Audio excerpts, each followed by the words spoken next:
So, good evening, all, and a warm welcome to this wonderful evening. And thank you very much for being here. Multiple events happening in the city, and people are quite busy with their own things, and that you chose to be here over everything proves that this evening is more important to you than many other things. And I'm really, really glad that you are here. Thank you very much for that. And I also want to thank you all for loving my words, having faith in my writing, and walking with me in this long literary journey of several years. And that needs to be celebrated too. Your journey with me, your companionship with me needs to be celebrated too this evening, which is why I wanted you all to be here on this very special occasion when I'm launching Scratched. Scratched also is a book that is yours as much as it is mine. And before we proceed, I would also like to extend my heartfelt gratitude to Motive Art and its parent concern, Motive Evaluate, and its wonderful team of Mr. Sridhar Sampath, Mrs. Rajni Sridhar, and Garashki Sridhar, who have stood by me and have supported me in putting together this evening when words heal. And I promise you, words do heal, as I have known in my journey of these years of writing. Thank you very much once again for being here, and I hope you have a great evening of reading, conversation, and reflection. Please feel free to dwell in your thoughts, listen to us, dwell in your thoughts, and come back with your reflections at the end of it when we have a Q&A session.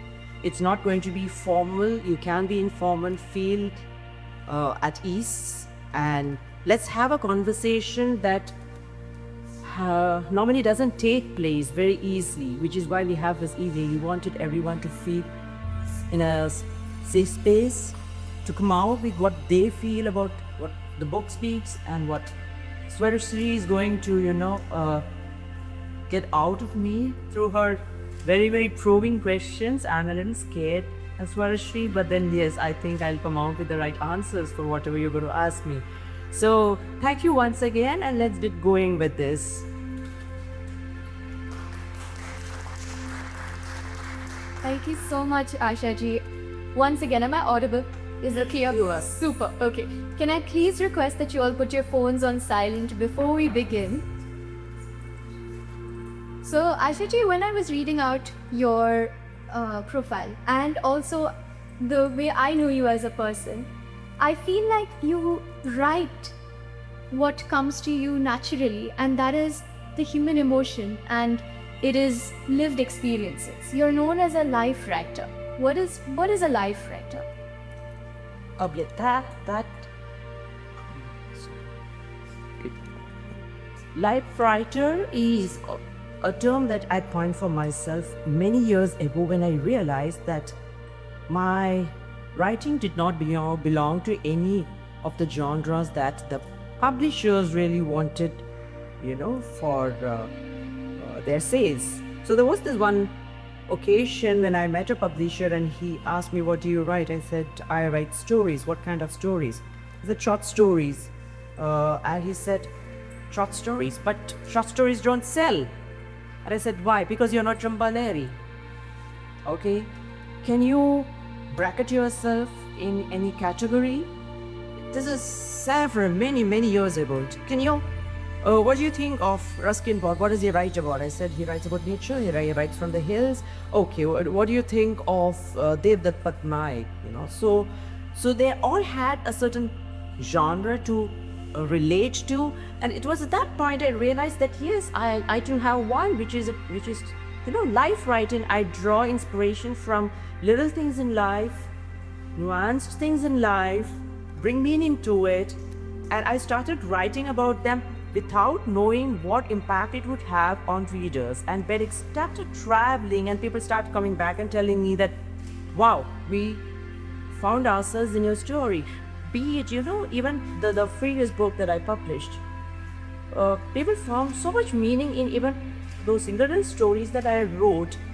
And that I think is mainly because people found space in those stories. They found themselves in the stories. There were pockets where they felt at home in those stories. So that's probably how, I thought it was best for me to call myself a life writer. That's beautiful, and I think that's the best way to create rasa, I think. And rasa is that aspect when the audience and the artist are so connected in whatever it is. When we read, when we see art, when we connect. So I think that's the highest thing for an artist to achieve, right? Having audiences come back to you and tell you that we saw ourselves in. Absolutely. Who else can explain that better than Swarashri, who is a Kathak dancer herself? She understands rasa and bhava more than anyone else. It is what I bring out through words and she brings out through her dance. Yeah. So when you bring emotions out through words and you bring out experiences that are probably lived for you, and as you hear people say, they are probably lived for them too. They have experienced it. How do you see literary distance? And that is a term I learned recently, actually. Because a lot of times we read novels and it's fiction, not fiction, but we put ourselves in those characters' shoes. But I think, and as I was reading the memoir, I was connecting to my own memories. Very few memories for that particular experience, but I had things to relate to. So how do you write to connect with everybody? But it's lost to it. All right. It's natural and normal for any writer to get into the skin of the character that she or he writes about. Okay, that's how he creates very authentic characters. Be it a protagonist or an antagonist. When you're writing about other characters in second person and third person, there is a certain distance. You watch them from outside, you're witnessing their lives from outside, but also at times get into their skin to know what they are going through. So when you write a novel or when you write a short story, you have an X number of characters in it. So you switch characters, but like when Amitabh Bachchan does a role, he does only that particular character, but a writer gets into the characters that he creates across the story. So you have to maintain a certain literary distance, or else you are going to get messed up with your thoughts, with your character sketching, and it's very important for us to maintain that distance when we are writing other characters, but not so when you write personal stories or when you're writing memoirs. So did you face any challenges? I'm sure it would have been daunting to tap into that section of yourself to actually put it out into words. Did you face any challenges while writing Scratched? When writing Scratched, you mean? Oh, Hematis.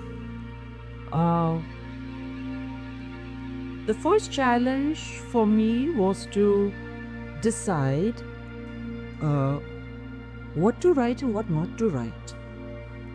It's a very, very intimate story of mine. It was not even like writing the other personal stories, the life stories. No, this is an intimate life story. So I had to be very careful about what I wanted to write and what I didn't want to write. So restraint was key here.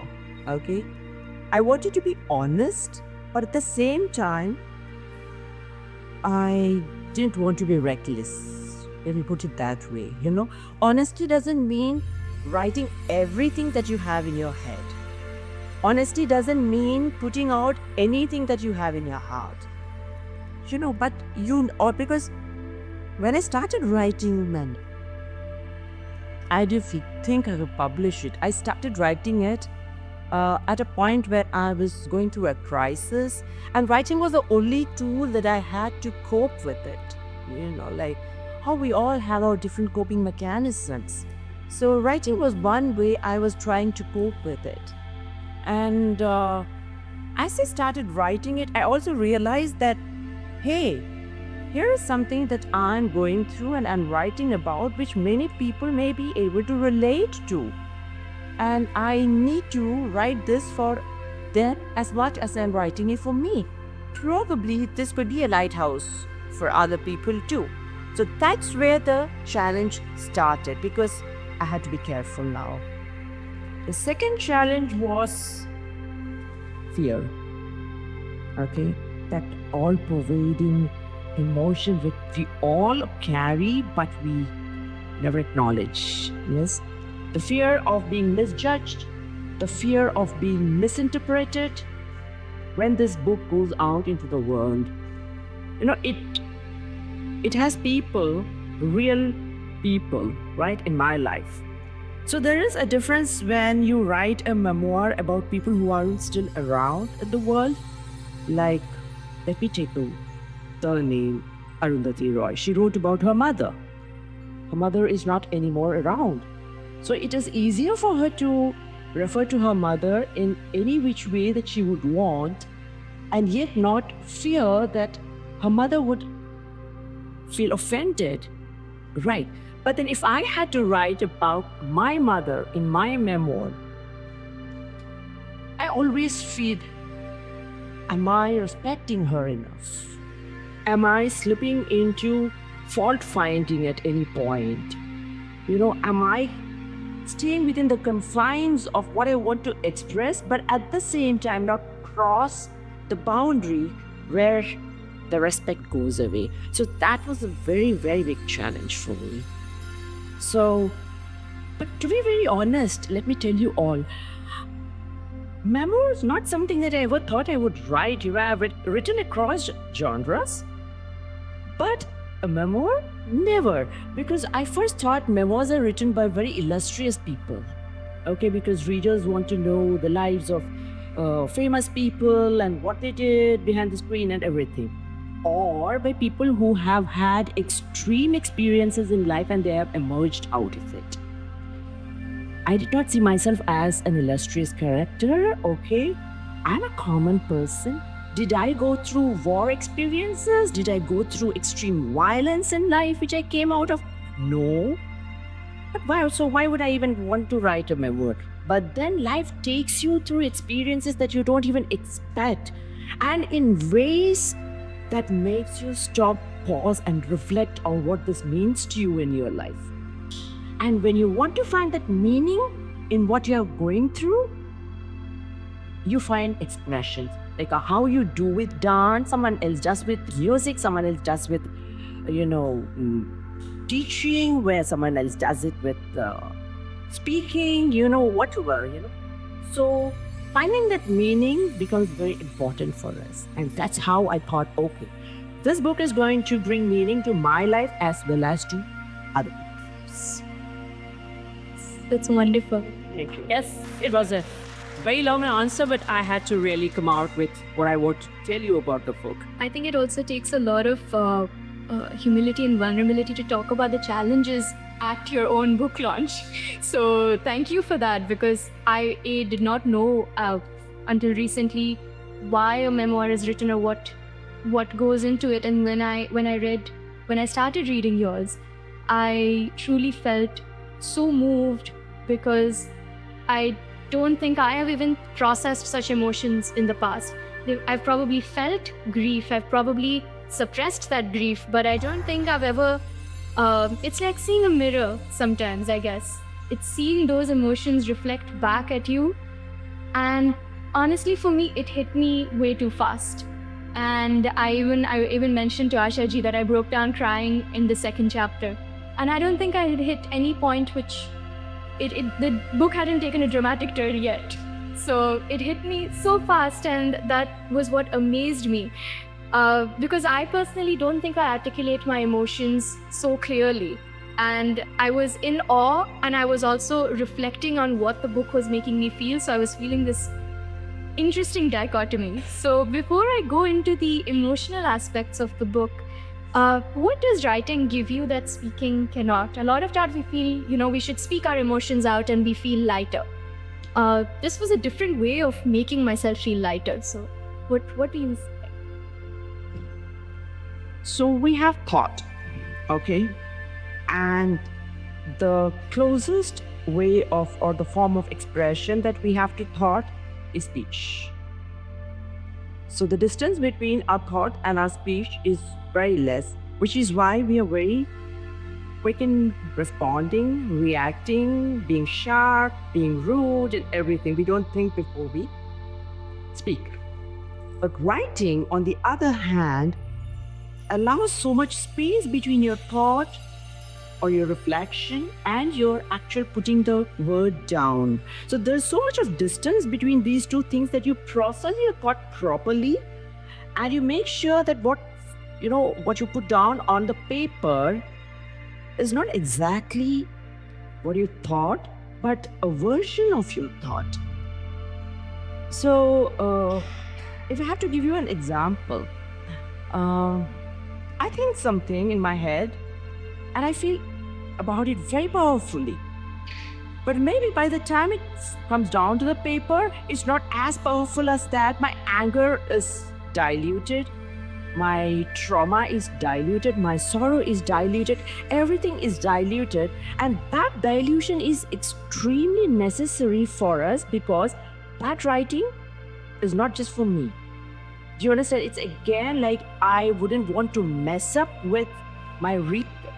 I don't want to dump my thoughts on my reader. I have my thoughts, of course, but then those thoughts need to be conveyed in a very refined form to my readers. That's a huge responsibility for any writer to carry. So, that answers your. Of course. Thank you so much. So getting into the crux of the book, which deals with topics of grief, of suppression, and as you read through it or skim past it, I would invite you to do so that you know from which state of mind I think the writing is coming from. What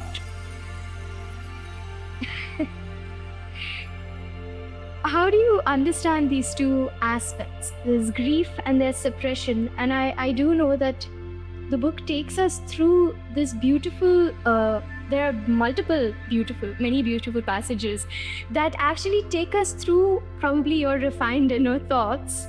And I can see the grief, I can feel the grief, but it's like choked. So why the suppression of those emotions? I'm sure this is something that you would all connect to. We often suppress most of our emotions, don't we? How honest are we with our emotions? How honest are we with ourselves? With regard to those emotions, we don't. Okay, grief is a completely different beast, you know? Am I supposed to read something from this? Would love to hear you.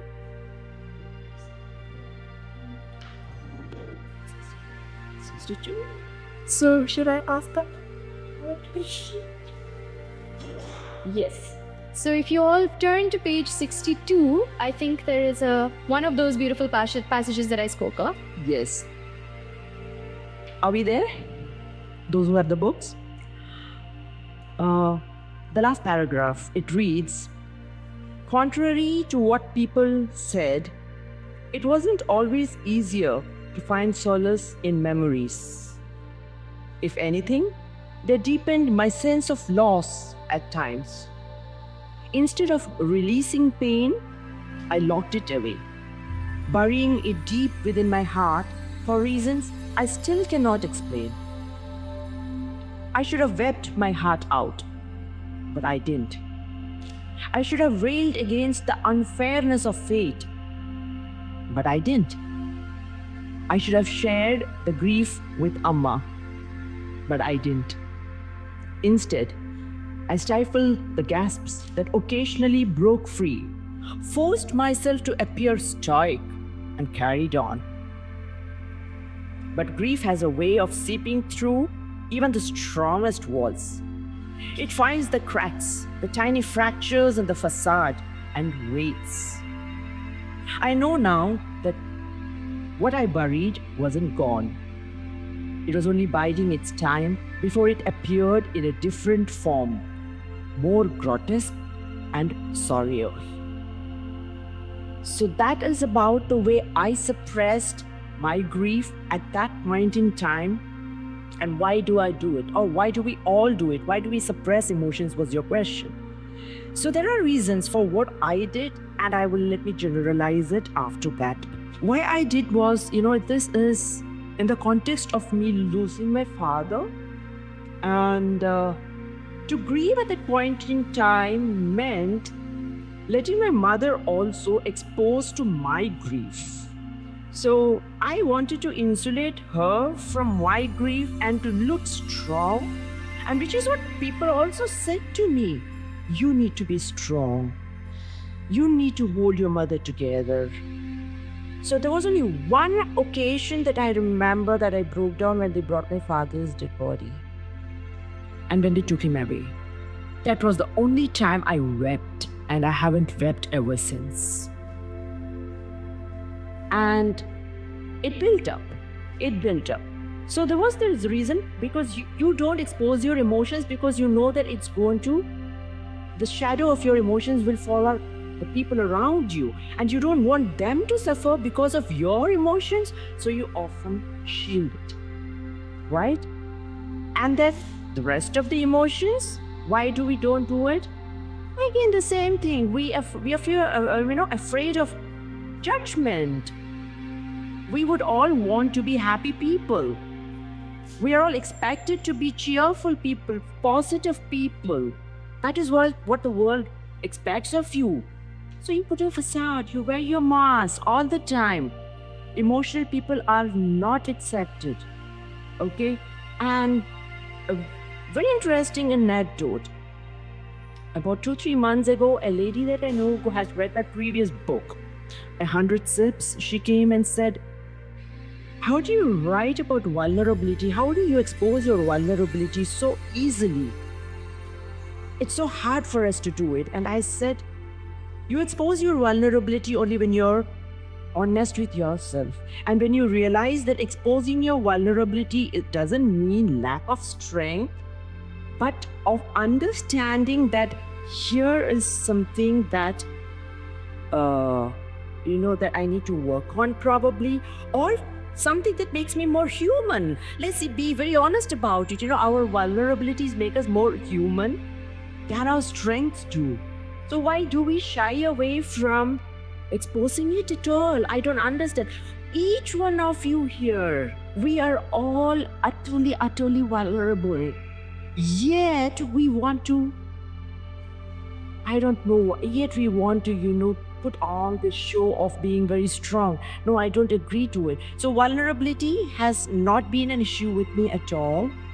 And that is one reason why we don't come out with our emotions. I guess it is lack of understanding of what vulnerability can do to you, that it can be strong, can make you strong, and that or the fear of judgment. So, absolutely right that when we are vulnerable with ourselves first, there's a lot to accept. And in that acceptance, we probably shy away because it's too honest for us. And I feel like we also tend to rank our grief because we are constantly comparing our grief with other people's grief around us. Yes. And did you do that? Did you compare your suffering to your mother's? Did you compare your suffering to your siblings? Oh, yes. That was a point that I missed out. Thank you for reminding me about it. Okay. We also don't come out with our own pain, or we don't speak much about our pain, because there is something that I call story topping. I don't know if you have heard of it, story topping. You go share your story with someone, and the person in front of you has a better story to tell you. It's almost like, oh, you've only gone through this, but I've gone through worse, and I survived. So it's okay for you to go through this. It's almost like, it minimizes, it invalidates your own pain and makes you feel so pathetic for having gone and spoken about it. And this, they may not be doing it very consciously. Let me tell you, I don't blame them for doing it. They may be probably offering you some kind of solace, offering you, see, it may relate it to you to say that, I have gone through it too. So to say I have gone through it too is a different thing from telling I've gone through worse things. So what are you cribbing about? No, that's not the way we handle another person's pain, right? So that happens. So there is a gradation in grief and pain. My pain is better than hers. Her pain is worse than mine. My grief is, simpler. But it's not. Pain is pain. Ask someone who has a toothache and ask someone who wears a shoe that's one size smaller, the one whose the shoe bites has the same kind of pain like someone who has a toothache or someone who has a breakup. Do you understand? So pain is the same for each one of us in that moment of experience. Do you understand? So we tend to compare pain, we tend to compare grief, we tend to compare every single emotion, and which is very, very unfair to each one of us. Let's not do it. Let's validate the other person's emotion as much as we validate ours. It's very interesting that you said that the pain we go through, and in something like what you've gone through in Scratch, which is losing a parent, and then other things that everyone will get to know when you read it, and the pain of loss and longing that we see in the longing room in your book of poems. It's also very interesting. I wanted to ask you, did you want to release two books on loss at the same time, but are very different from each other? It's different types of loss and types of grief.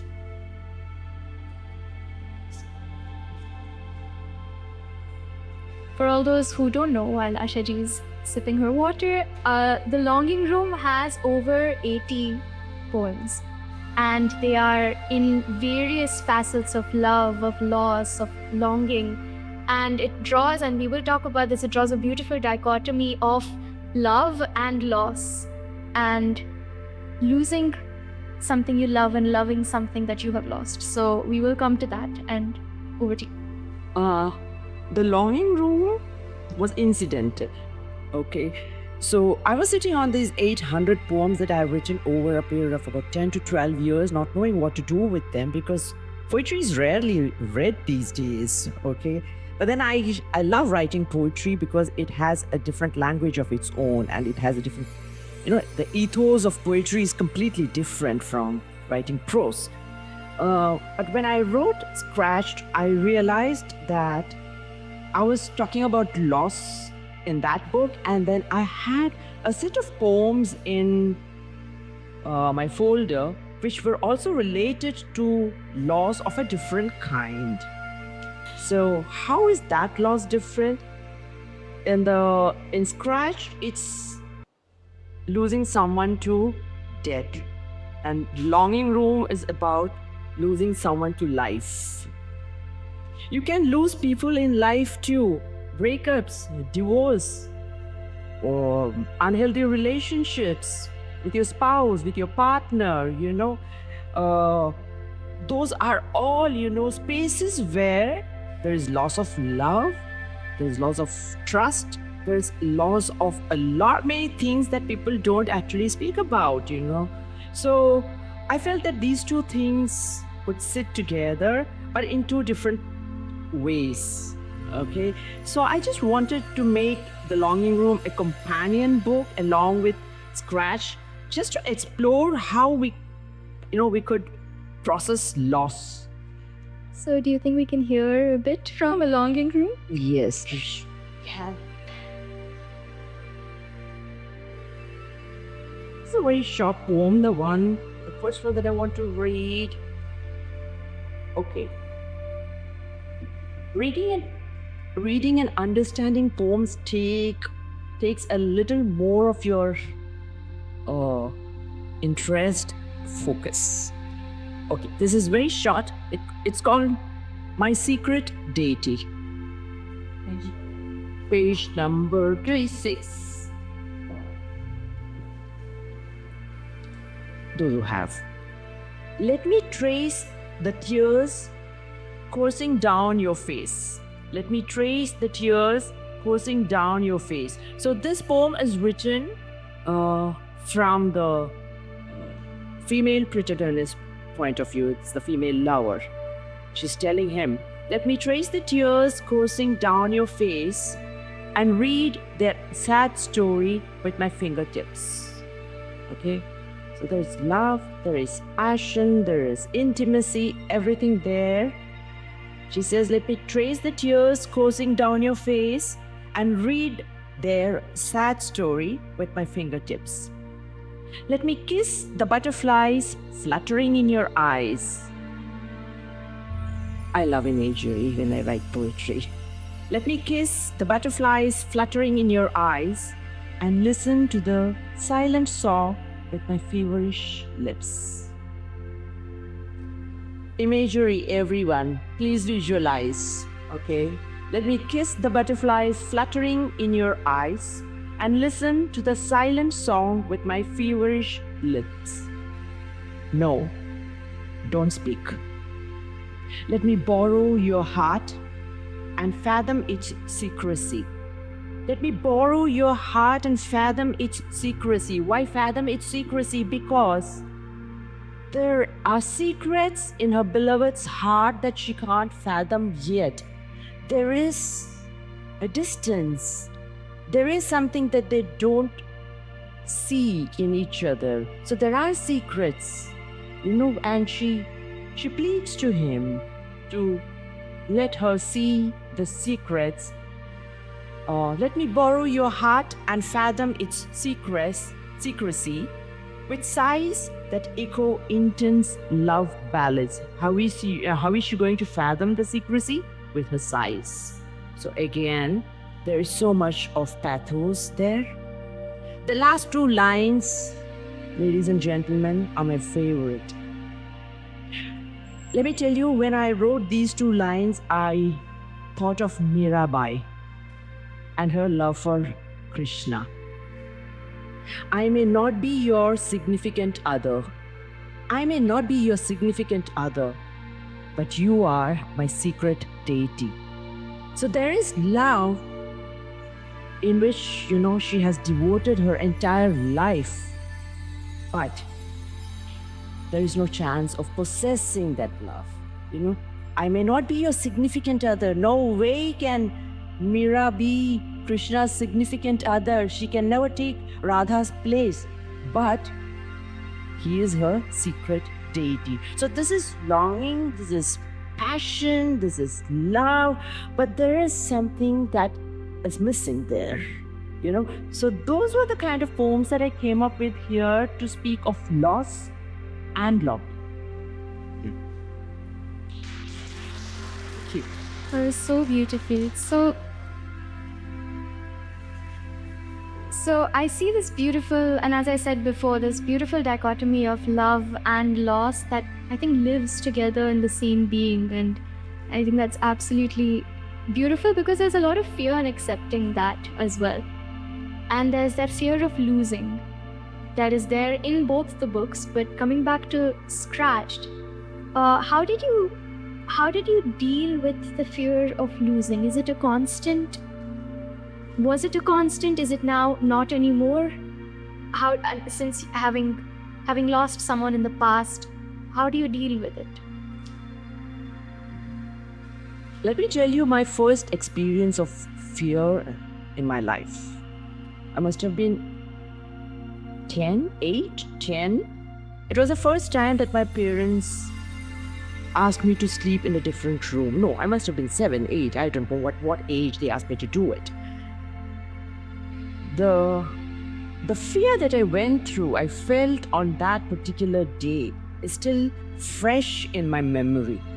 That was the first time I felt that I could be, distanced from somebody, that I felt abandoned on that particular day, and there was no way I could negotiate, and my parents would have none of it, and I slept in a separate room with fear of demons, of Dracula, of things that all my friends had spoken about. They said that there is a certain kind of vampire who's going around places, and if you don't draw a cross on your door, they're going to come into your house and then possess all of you. Those were the kind of fears that I carried, in that age. And that is my first memory of fear, actually. And going, even before that, I was afraid of flowers for no reason. I didn't know why. So you have this fear of unknown where you don't know why you are afraid of something. Do you understand that? The fear of unknown was manifested in my fear of flowers. I wouldn't go to gardens. When I was 4 or 5, I wouldn't go to parks. I wouldn't go to gardens where there were flowers. Okay, that was my first experience of fear. And then the second experience of fear, my parents separated me from them. I think I carried fear in my heart ever since. And we all do, don't we? I mean, let's be very honest about it. We have fears of different kinds, silliest to the mightiest. Okay, it's just that we all want to sound chivalrous and brave and everything. So we kind of, we tend to smile and we put our, as I said, the charades that we indulge in are many. So since then, that fear. And then the fear of losing people in life. The biggest fear that I came across. That started when I was in school, when I first encountered a friend of mine losing her father. That's when I realized that you could even lose a parent. I mean, I didn't even realize that, the death was a certainty. I didn't even realize that death could rob someone out of your life. And that's the time I realized, what if I lost my parent? And what transpired after that is what Scratched It is all about. And where does the Asha in Scratched comes from? The past that she has gone through is a past that many of you would have gone through. Which is where Scratch becomes so relevant to every single person sitting in this room. So that's about my fear. Do I still carry fear? Absolutely. Writing a memoir doesn't erase anything. Let me tell you, it helps me. It helped me process through it. It helped me sort my emotions. It helped me name my emotions and probably clear a little bit of cobwebs, here. But did it really fix anything? I don't think. I'm still in the process of getting things sorted. Thank you for sharing that. When you spoke about having and writing about people who are still alive in your life, for example, your mother, there is a different relationship that we share with each of our parents or people around us. My relationship with my dad will not be the same as it is with my mother. So how do you feel those relationships impact us early on in our life and is kind of what we carry through as a testament of that connection or of that person or of that symbol of that relationship? What do you think, and how did you think it affected you while processing such emotions? Okay, as a child, I must confess that, I grew up absorbing emotions, more than explanations. I was more cued into the sentiments in the house, the atmosphere in the house, and I also learned to read silences, moods, those sort of things. Probably it was a personality trait, I don't know, but that was how I grew up. I could easily sense the undercurrents in relationships. Yeah.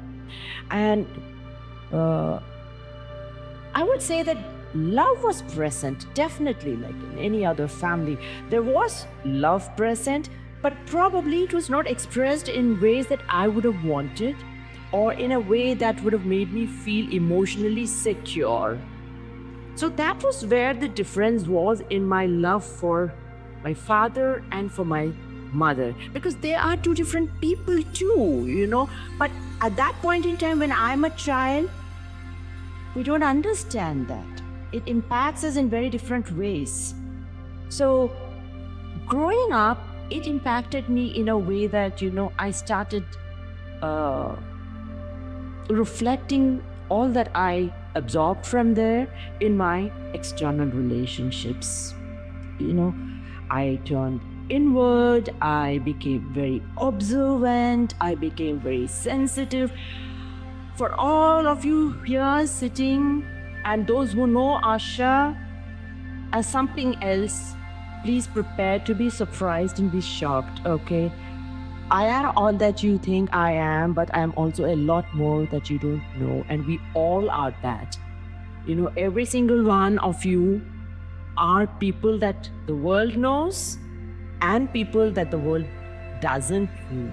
And we often don't show that side of ours, which I think, is okay because the world doesn't want to see that. But it is important for all of us to acknowledge it for ourselves at least, which we don't do. We shy away from doing that. So, what happened to me was as I grew up, it shaped my personality in a way with the world around me.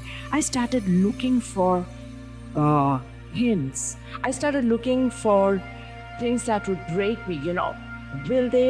It was like almost like walking on eggshells for me because that's how I grew up in a certain relationship, with my mother. With utmost love, respect, and everything that I have for her, because that was how it was. It is reality. And I'm sure that we all have relationships in lives which are difficult, which carries tension. Yep, but we accommodate ourselves into those pockets of relationships, right? So that's how it is. And coming to the broader question of, you had another question? How do you think it impacts you now? But I think you would kind of answer. Broadly, I think, broadly, but for others, I would quickly say this. Children don't expect perfect relationships. Okay? I want to make this very, very clear. Children don't expect perfect relationships. They want predictable relationships, which is what I lacked at some point in time in my life. They cannot be guessing all the time. Yeah? They need space where they feel emotionally safe. Space where they feel they will be heard. Yes? Space where they feel they will be shielded. Parents these days provide children everything materially. Material luxuries, comforts, everything. But there might be, I don't know, it must have got better now than what it used to be in our days. It must have got better. You must be sharing a better relationship, a friendly relationship with your parents. That what I must have done that. Those days, that was the norm.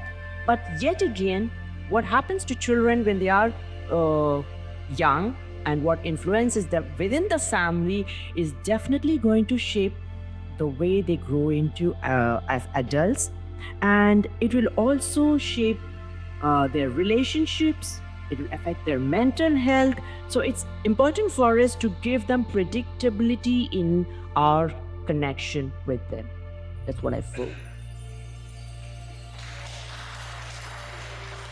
Exactly. And I think you said it was the norm back then, right? And I think it had become so much of a norm. I mean, I'm really grateful that my parents could break that generational trauma that they got from their parents before it seeped into my upbringing. And thank you for that.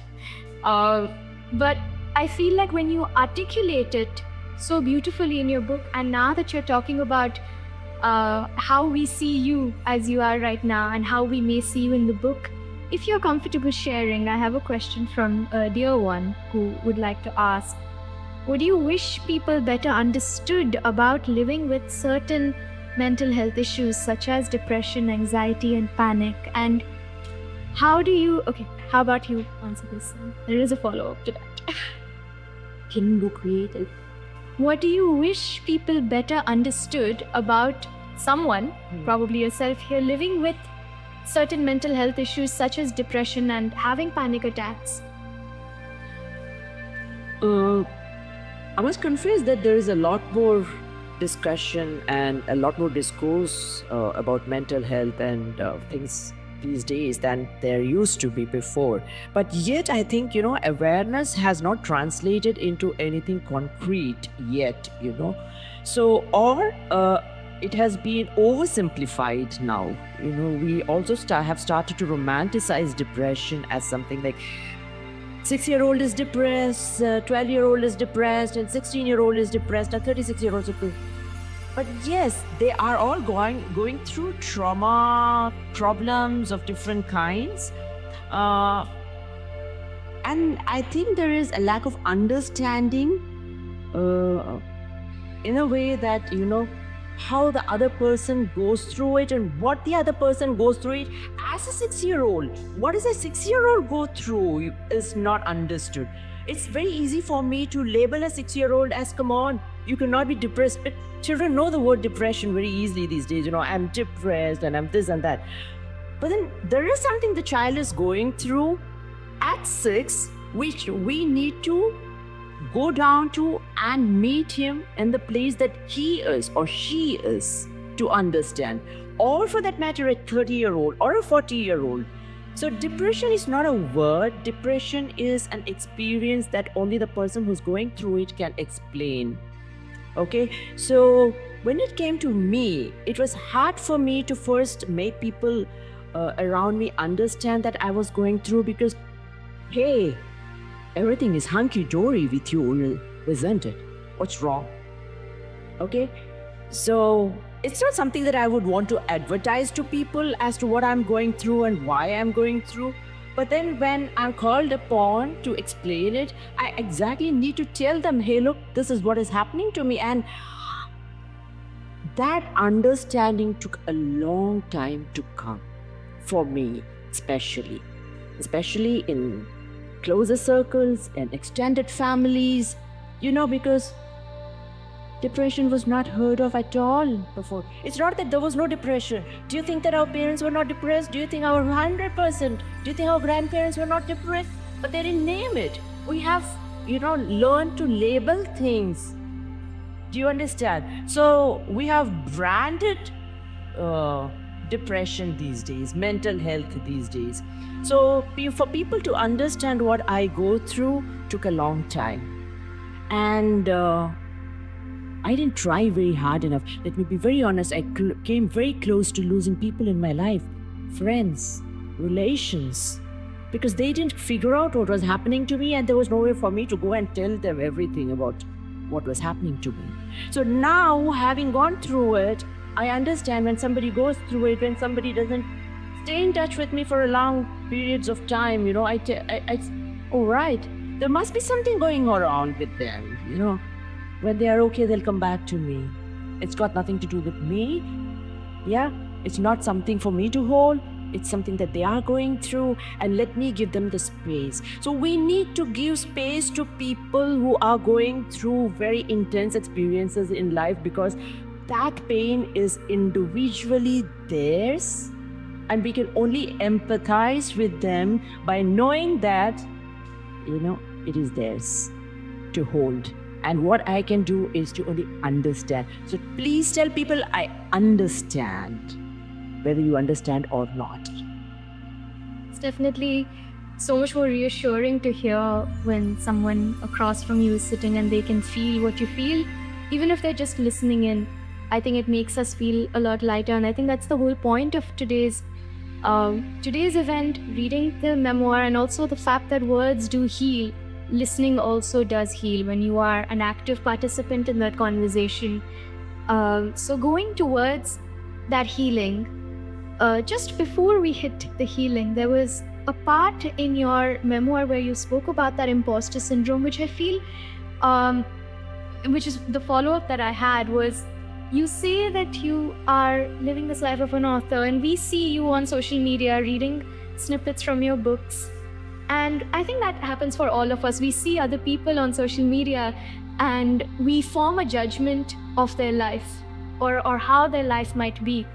And as you said, they might be going through 50 billion things in their personal life. Absolutely. As a person who is now out there on the media a lot, did you feel a certain imposter syndrome in this case in your personal life, or maybe in the experiences that you went through before. Did you refer to a certain passage in the Yes, there was a beautiful passage. I related it to as feeling imposter. It's the feeling of feeling the imposter that we all feel sometimes. It's on page 149, but up to you, depending on. Even if you'd like to share a personal anecdote, that's perfectly fine with all of us. Okay, let me come back to that imposter thing and the question you posed to me about me being out there and having a different face altogether, uh, which people will not believe if I said it is a necessary evil. Let me just tell you, isn't it a necessary evil for us to put our best face forward, to. Again, I mentioned this before, and I don't believe whatever I see on the social media. I don't see the happier the faces there. I know, the sadder the stories behind them will be. It's almost like, तुम इतना जो मुस्कुरा रहे हो क्या गम है जिसे छुपा रहे हो, So the more you see the smiles, the more you know that there are painful stories behind it. So social media is no yardstick. There's no way you can measure a person's inner life by what you see there. But then we all need to do it because, why? Yeah, that's how it is. You need to be visible, especially in things that we do, like how we are, So we need to be visible. We need people to know what we are doing because we are taking things out to them for their own sake too. It's not just about, I'm writing, I'm a writer. No, it's not about I'm a writer alone. It's just that I write and I want you to read so that it makes sense to you too. So, just to let them know that it's almost like, the hawkers calling out and, selling their wares. So we need to be there. So at some point in time, when we do that, we all feel this imposter syndrome. We all know that, no, what I have posted on my Instagram today is not what I am. So, am I fake? Yes, maybe. But I'm faking it for a reason. As long as we are aware that we are faking it for a reason and stay within those limits, I think we are not harming ourselves. When we start harming ourselves is when the trouble becomes, like you go beyond a point not knowing that the fakeness has started hurting you. Yeah. So as for the portion that you were referring to, okay, I did feel this imposter syndrome because my writings have always been considered very positive by people. People say that they've been hugely influenced by them. And I have been honest in whatever I have written. My stories have been very honest, and whatever positivity has come out of it were written in moments of positivity, let me tell you. See, it was not fake. I was honest when I wrote those poems or those stories. But then I have the other side of it too, right?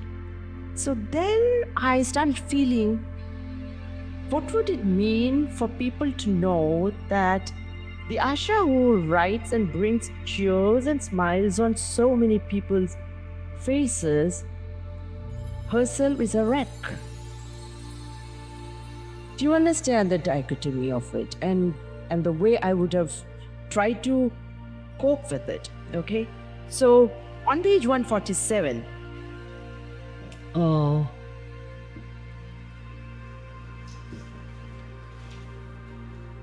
okay. Second paragraph, Sarthi. Okay, don't ask me who Sarthi is in this book. You will have to read the book to know who Sarthi is. Sarthi has tremendous influence in my life. It is a character that you will have to meet in the book. I'm not going to say more about Sarthi here. Sarthi, I whispered into the silence one summer evening, my mind crammed with doubt. I fear that I'm living a lie. I feel like I'm pretending a lot. I'm not being true. I'm an imposter. Because I smile a lot. I have to. I cannot be. Yes, I am going through a lot, but then I have to smile. We all have to. We all put up our faces, right? I'm not being true. I'm an imposter. Imposter? Why do you say that? Sarthi asked, steady and patient, as if it had been expecting my confession. All my life, I have been seen as a positive person. My words have inspired people. My presence as a writer, as a mentor, as friend has uplifted them. And yet, here I am, drowning in sadness, crippled by panic, unable to see light on some days.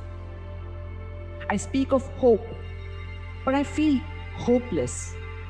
I encourage strength, but I'm exhausted. How can I not be an imposter? Sarthi remained silent for a moment, as if considering my words carefully before responding. I waited, impatient for an answer, before darkness could fully take over.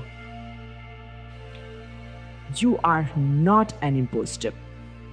You are a human being with layers, contradictions, and battles that do not diminish your truth, but instead deepen it. That was the answer that I received, and that kind of helped me get over the imposter syndrome. Thank you. Do you reflect back on this conversation when you feel like you're feeling like an imposter time again? I feel like we all do have many moments. It's not just one where we feel. Sorry, I didn't hear you again. Do you reflect back on this conversation when and if you feel such thoughts coming back in of feeling like an imposter? No, I have stopped feeling. I have stopped feeling that because I've accepted it. I have accepted that I am a person with many layers, like we all are. And we all, this is something I want to share with everyone sitting here. We are people with different emotions. We tend to categorize them as good, bad, pleasant, unpleasant, and everything. But there are emotions at the end of the day, human emotions, right? So I have now learned to name my emotions, look at my emotions, and put the emotion out there and speak to my emotions. So during this journey from broken, I've come to a point where I say I've understood. I understand. It's not that I have completely healed. We'll come to healing. If you have a question on healing, I don't know. But then, yes, I don't feel like an imposter anymore because I have accepted that I'm as human as anybody else. And I also realized that just as I'm not perfect, none of those around me are perfect either. And I'm okay with it. As long as I'm okay with it, why should I feel like an imposter? So I don't feel like it anymore. If I'm positive, I am positive with the things that I'm positive about. If I'm not, if I'm feeling down and out on a particular day, I am okay with it. Do you understand? It has got nothing to do with who I am. It doesn't minimize me. It doesn't invalidate my credentials as a human being, as a writer, as a person, as a wife, as a teacher, as a mentor, or whatever. Nothing invalidates what I am. Thank you so much for that. And it really did give me a lot of strength hearing you say that, because I feel like the moment a person in front of you accepts their truth and their reality and they're being authentic, it drives us to also probably do the same for ourselves. And I'd like to conclude our beautiful chat today with the subtitle of your book, For Everyone Who Has Tried to Make Peace with Their Past. So what do you hope that everyone who reads this finds for themselves in the book? Now listen. Writing the book was hard. Speaking about is harder.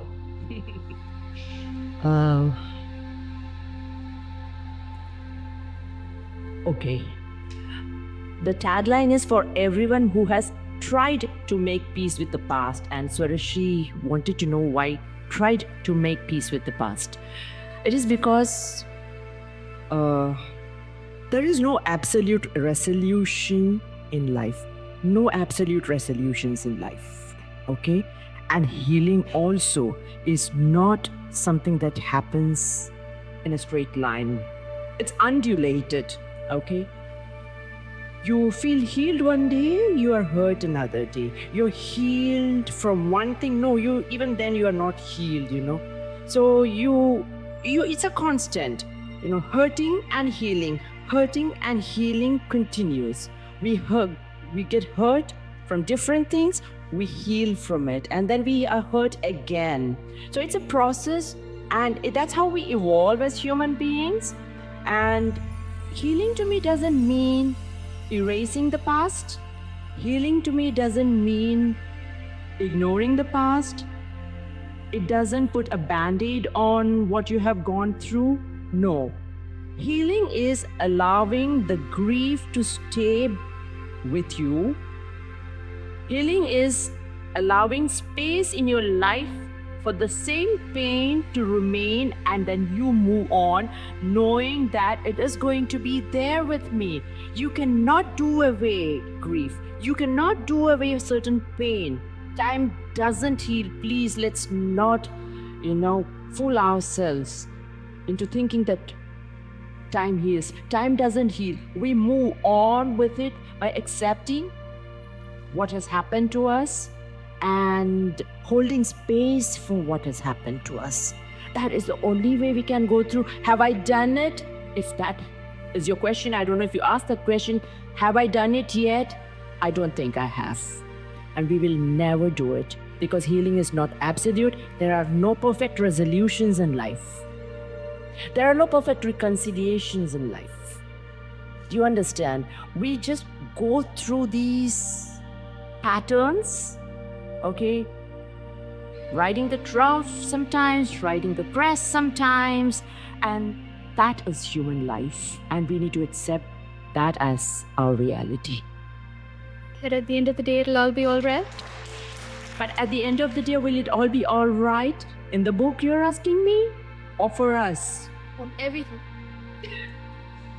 It's as all right as you want it to be. Do you understand? Everything is not going to be all right. Let's be very honest about it. There's no perfection. Well, why do we expect life to be perfect at all is what I want to know. I understand life is not perfect, and I've experienced it.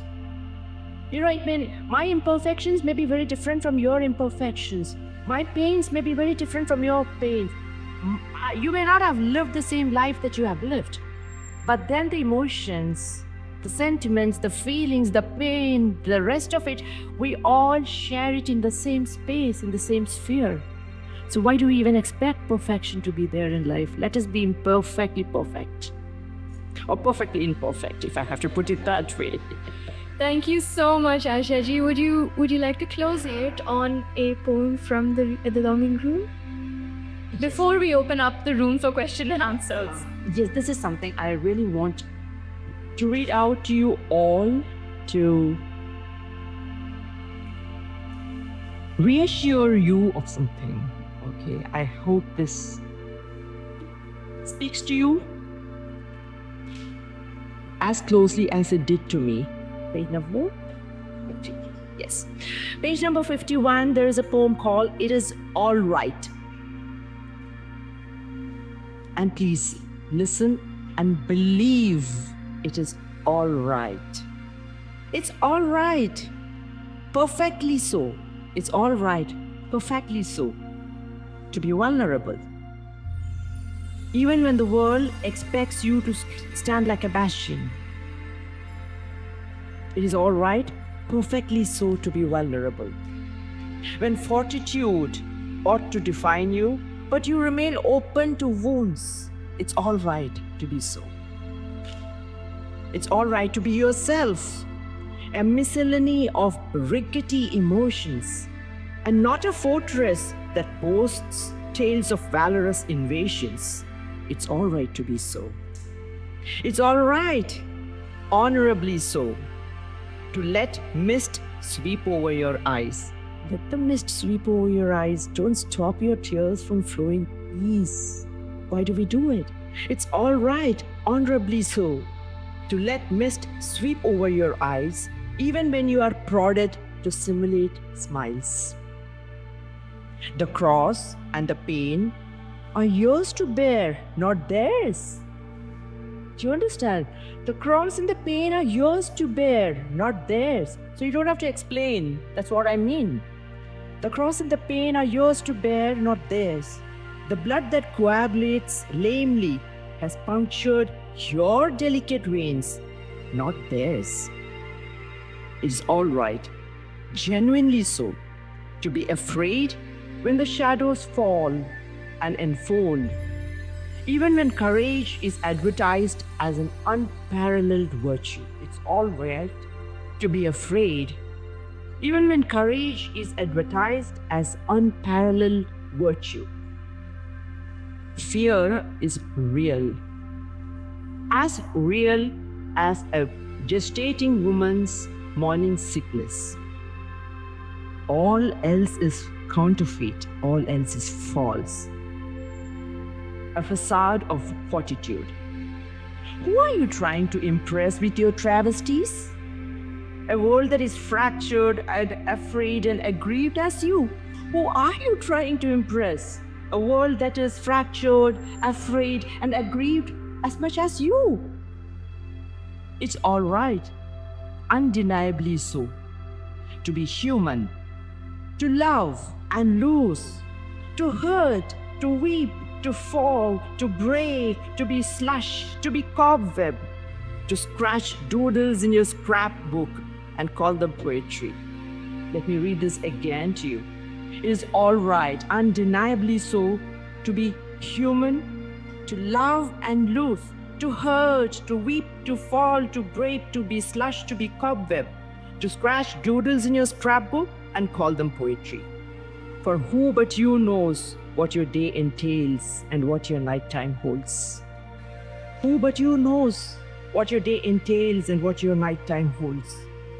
It is all right, forgivably so, to be a dew-burdened flower, shedding half petals in the deepest hours of nocturnal passage. It's all right, forgivably so, to be a dew-burdened flower, shedding half petals in the deepest hours of nocturnal passage.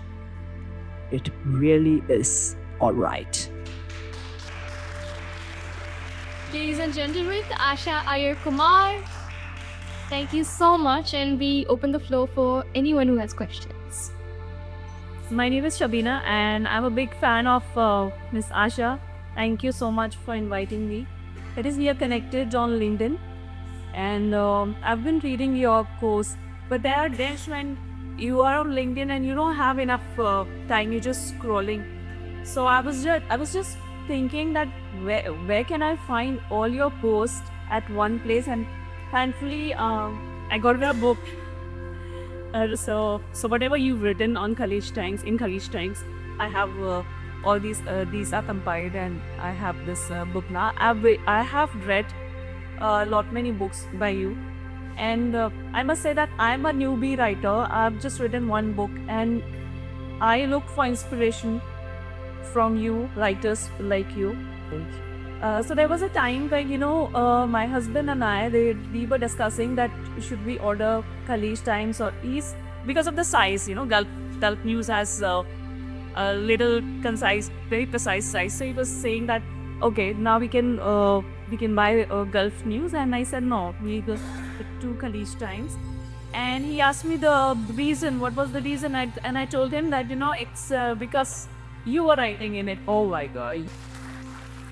So when you invited me to the event, I thought I must go. I am not going anywhere because I have a 4-month-old child. No, wow, I just gave birth. But this was the event that I didn't want to miss. So I told my husband that no, I have to go to this event.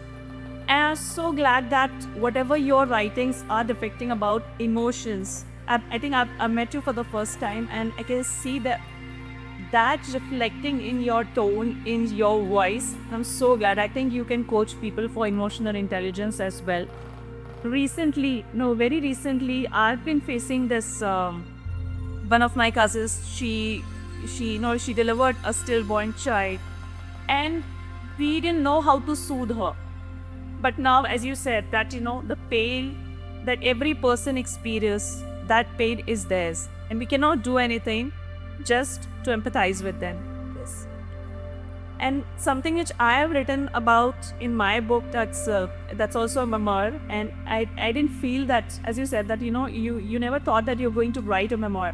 Similarly, when I was writing, I didn't feel that I'm going to write a memoir. In fact, I was just writing the blog post about motherhood, and my book is about the gray side of motherhood.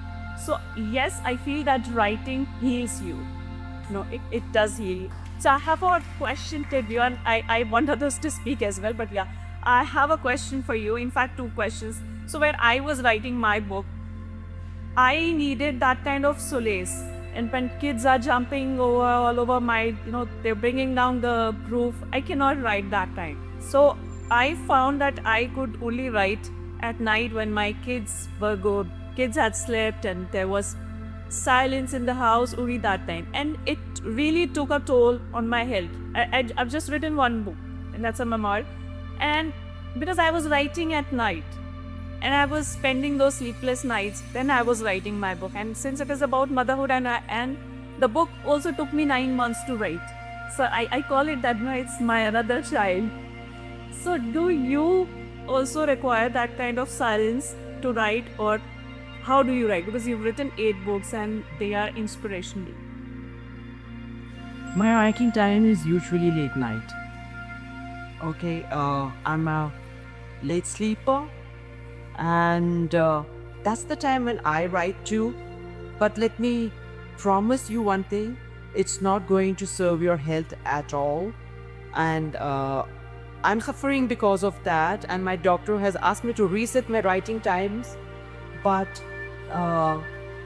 my brain doesn't allow me to get creative at other times. And now, because of what I'm suffering from, the struggles haven't ended with scratched. I continue to have different kinds of other struggles now, but then I'm telling you, please reset your brain to start writing at times which will allow your body rest. The one word that keeps coming back to my mind is courage. Courage to be vulnerable. Courage to write in a raw manner about your relationships with those very close to you. And I don't know about others, but I definitely find it very difficult to speak so candidly about it. So my question to you, where do you find the courage to write? Because every paragraph in the book is, as I was reading, I was asking myself, would I have the courage to write this? And I probably wouldn't. So my question, where does one find the courage to write so candidly, so honestly, so openly about some emotions that most of us do not want to talk? Thank you for your lovely, lovely question. It's very layered, actually. Let me tell you, where does the writing come from is the first question that I have to answer. If the writing comes from the instruction to write, I always call it the instruction to write. If it comes from deep within you, then you find the courage, because you find a reason for it to write. You understand?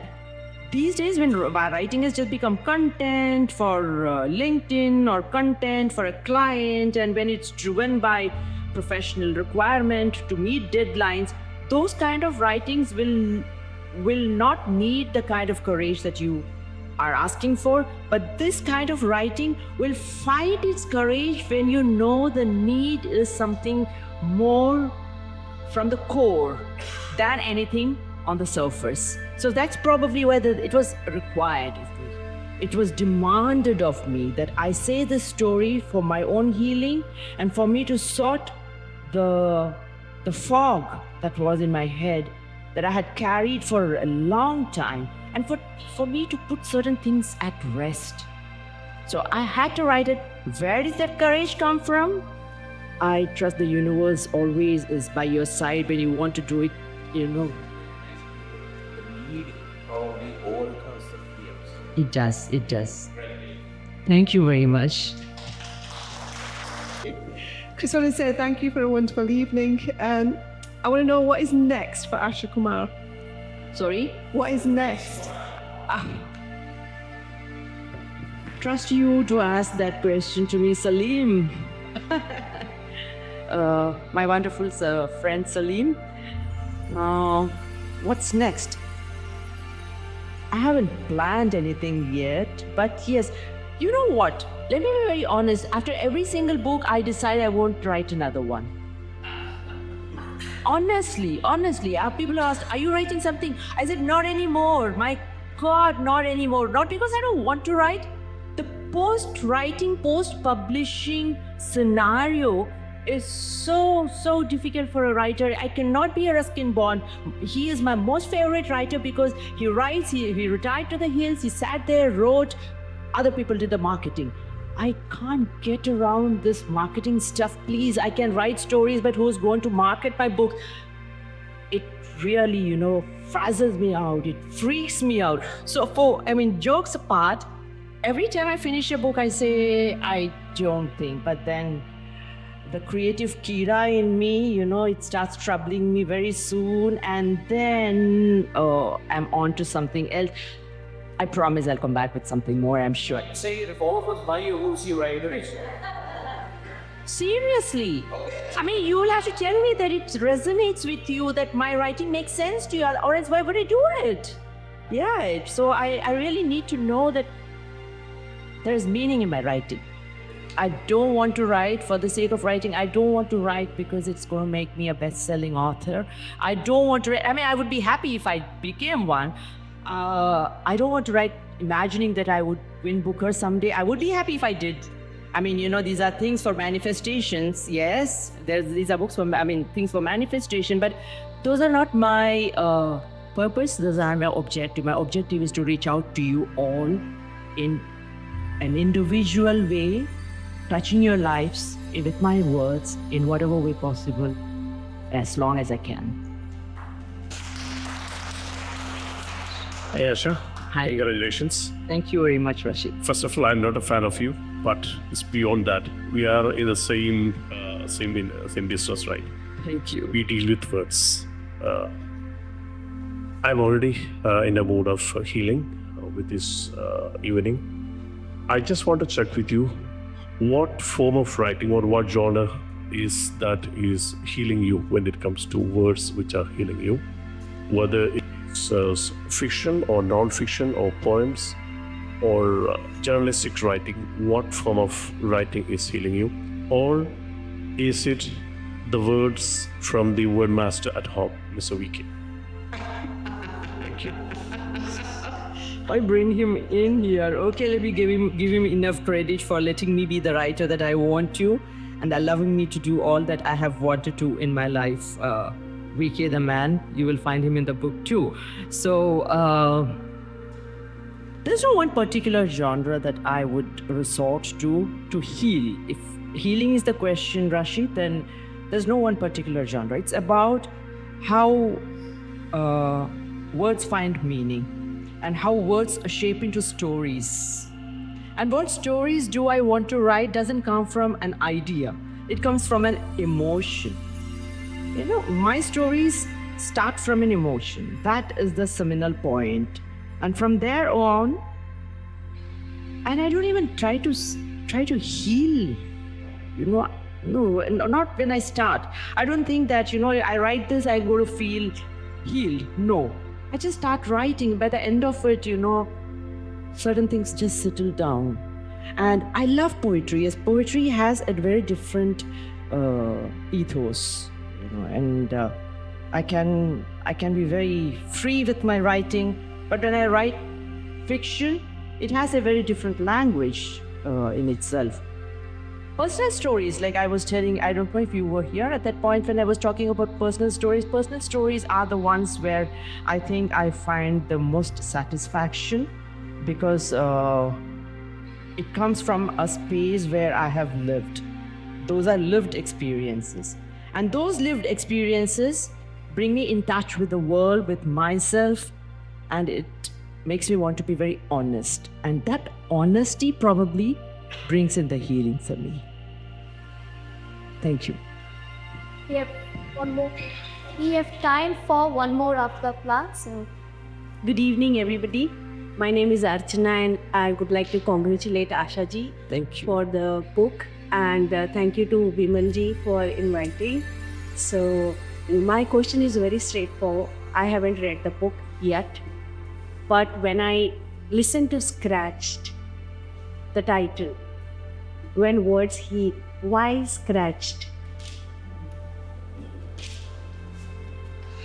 Thank you, Archana, for the question. Why scratch is something that you will have to read the book to find out. That's the crux of the whole book.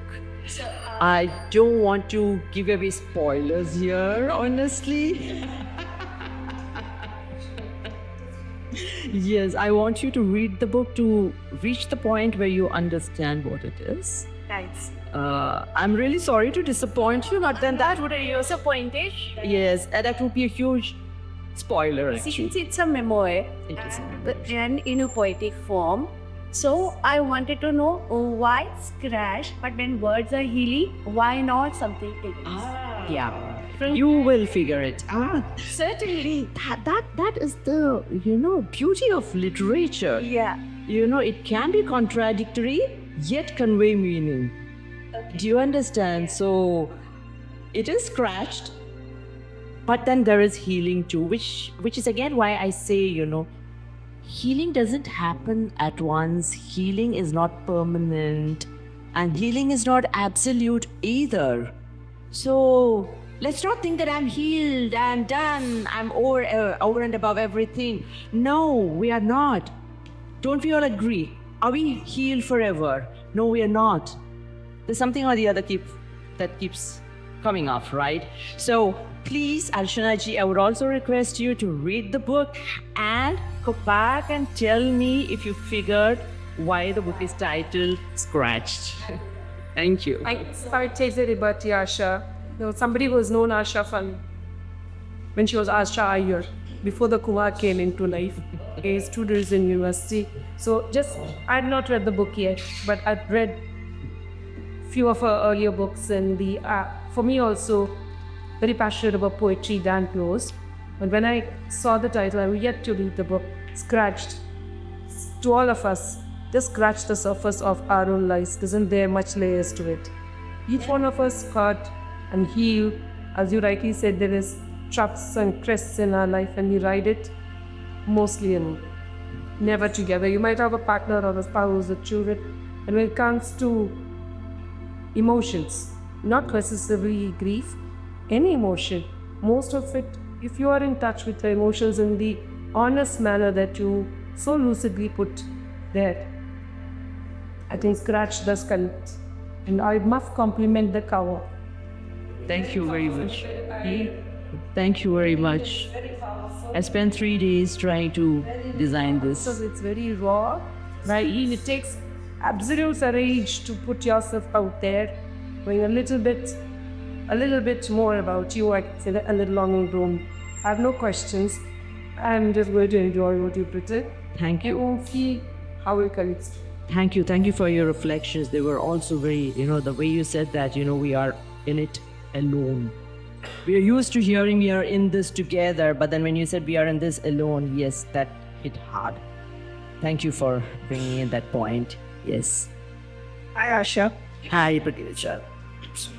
It's so good to see you here today like this. I think we go back a very long way. I'm sorry I have my throat.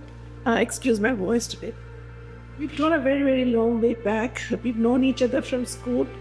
And she used to write from those days. But of course, the style of writing was so different from there, from where she's evolved with her first book to what she's written today. And it takes a lot of courage. And I think most of the questions were already being asked and answered by her, so I don't want her to go through the same thing over again. So we really wish you continue to write And this title really caught me. I knew what you were going through, even though we didn't stay in touch as much as you'd like to, because definitely didn't want to intrude into your private space, because I know exactly how it feels when you're going through a trauma. It's very difficult. So it's like, thanks to God, thanks to women for all the support, and you're back, and we're waiting for this day for you to come back to the 2 year wait. Thank you, Papaja. Thank you.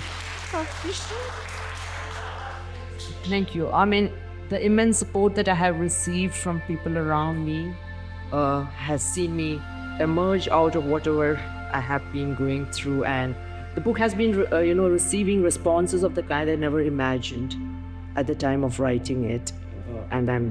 This is one of the sessions to pass a very teacher for about 3 classes month, and make sure he maps what really. Thank you so much. Thank you so much. Thank you.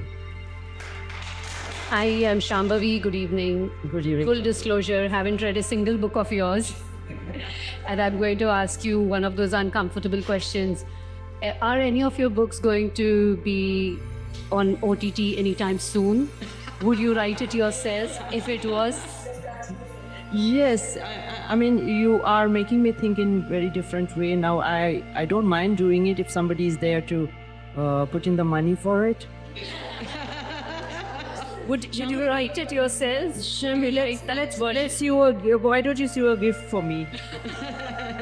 That I'll do for you, no? So a gift for me, and then let's make a movie. Definitely. Thank you very much. My question was actually, would you write the script then for that?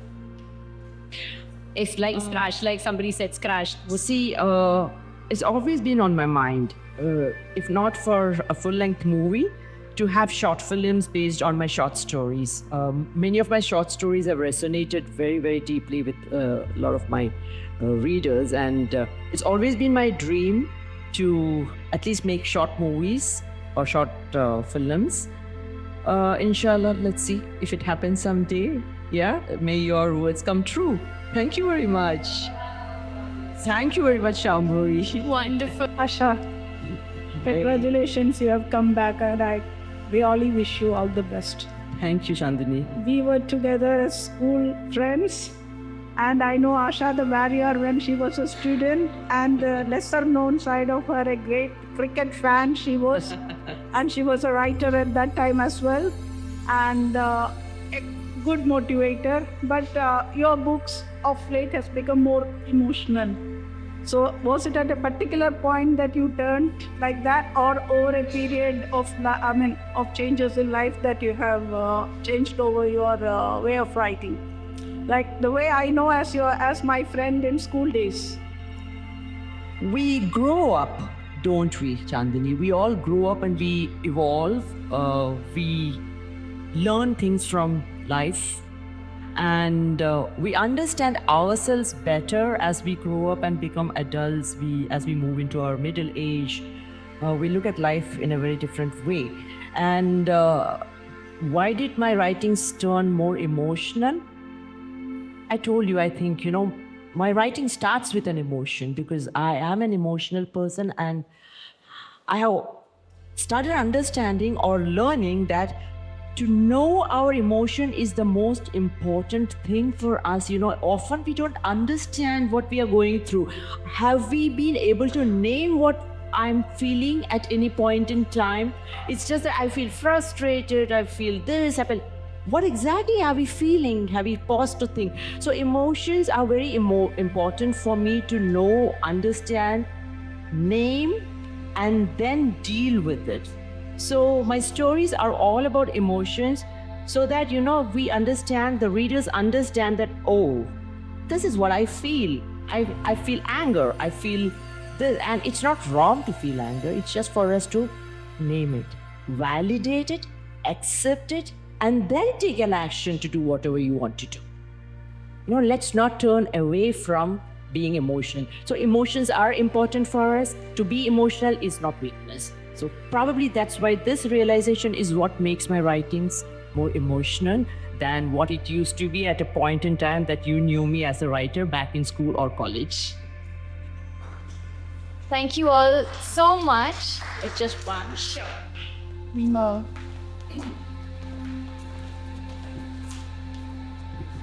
My name is Maya. I have been Asha's friend from, I think, 1990 when we went to journalism school together in Trivandrum.